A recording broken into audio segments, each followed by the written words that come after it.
Assalamualaikum warahmatullahi wabarakatuh. Halo semua, perkenalkan, saya Lintang Dwi Wulandari dengan nomor induk mahasiswa 22090 3502236 dari kelas manajemen H. Tujuan saya membuat video ini yaitu untuk memenuhi tugas ujian tengah semester saya dalam mata kuliah ekonomi makro. Jadi pada kesempatan kali ini saya akan membahas materi mengenai keseimbangan ADAS. Sebelumnya saya akan menjelaskan apa sih itu keseimbangan ADAS. Keseimbangan ADAS atau penawaran dan permintaan agregat adalah konsep dalam ekonomi makro yang menggambarkan situasi di mana tingkat harga umum atau inflasi dan tingkat produksi atau output dalam suatu perekonomian mencapai stabilitas.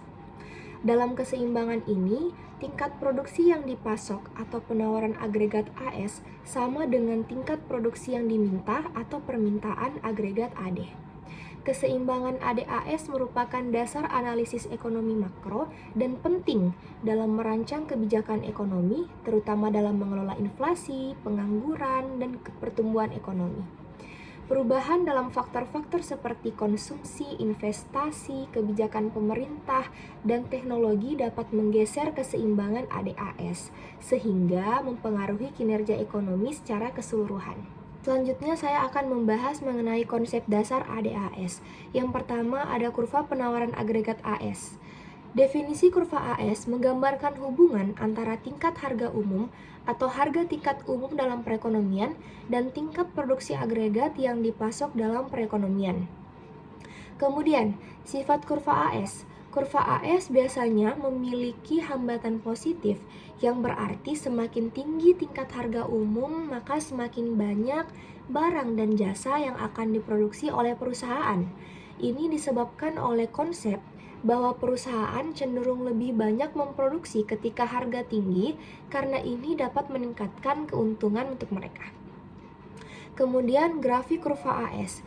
Ketika kurva AS digambarkan dalam grafik, sumbu vertikal mewakili tingkat harga umum, sementara sumbu horizontal mewakili tingkat produksi agregat.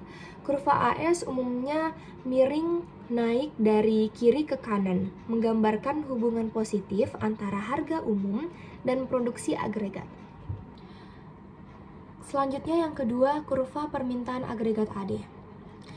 Jadi kurva AD menggambarkan hubungan antara tingkat harga umum dan jumlah barang dan jasa yang diminta dalam perekonomian. Sifat kurva AD. Kurva AD biasanya cenderung menurun, yang berarti semakin tinggi tingkat harga umum, semakin sedikit barang dan jasa yang diminta dalam perekonomian. Hal ini menggambarkan prinsip bahwa konsumen dan perusahaan cenderung mengurangi belanja mereka ketika harga tinggi. Grafik kurva AD.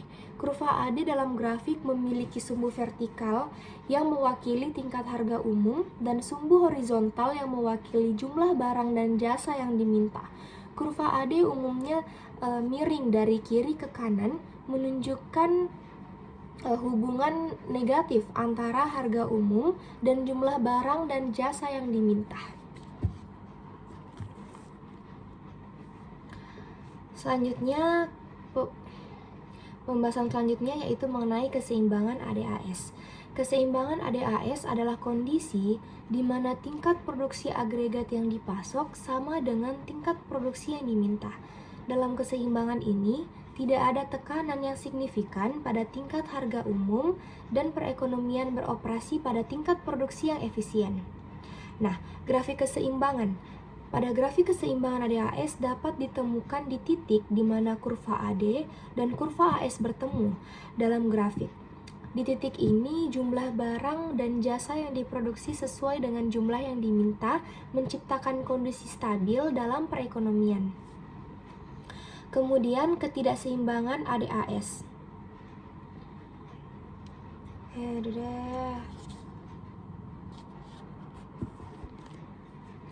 Kemudian ada ketidakseimbangan ADAS.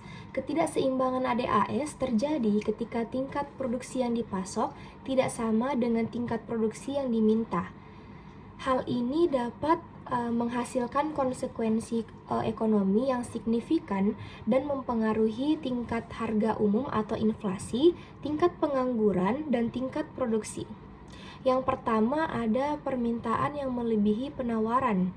Nah, jika tingkat permintaan agregat melebihi tingkat penawaran agregat, maka akan ada tekanan pada harga umum atau inflasi. Hal ini terjadi karena konsumen dan perusahaan bersaing untuk barang dan jasa yang lebih sedikit, yang dapat menyebabkan kenaikan harga. Kemudian tingkat pengangguran rendah. Nah, ketika permintaan lebih besar daripada penawaran, perusahaan mungkin akan meningkatkan produksi untuk memenuhi permintaan yang tinggi. Ini dapat mengakibatkan permintaan kesempatan kerja dan pengangguran yang rendah. Kemudian ada potensi ketidakseimbangan eksternal. Nah, ketidakseimbangan ADAS juga dapat menciptakan ketidakseimbangan eksternal, terutama jika impor melebihi ekspor. Hal ini dapat mempengaruhi neraca perdagangan suatu negara. Kemudian yang kedua ada penawaran yang melebihi permintaan. Nah, dalam deflasi, jika tingkat penawaran agregat melebihi tingkat permintaan agregat, maka akan ada tekanan untuk menurunkan harga umum atau deflasi. Ini terjadi karena perusahaan akan bersaing untuk penjualan yang lebih sedikit yang dapat menghasilkan penurunan harga. Kemudian peningkatan tingkat pengangguran. Ketika produksi melebihi permintaan, perusahaan mungkin akan mengurangi produksi dan memangkas tenaga kerja. Hal ini dapat mengakibatkan peningkatan tingkat pengangguran. Kemudian ada penurunan pendapatan nasional. Nah, kondisi ketidakseimbangan ADAS dapat menyebabkan penurunan pendapatan nasional karena pengurangan dalam produksi dan pengeluaran. Selanjutnya, saya akan menjelaskan mengenai faktor-faktor yang mempengaruhi permintaan agregat. Jadi, terdapat 3 faktor yang mempengaruhi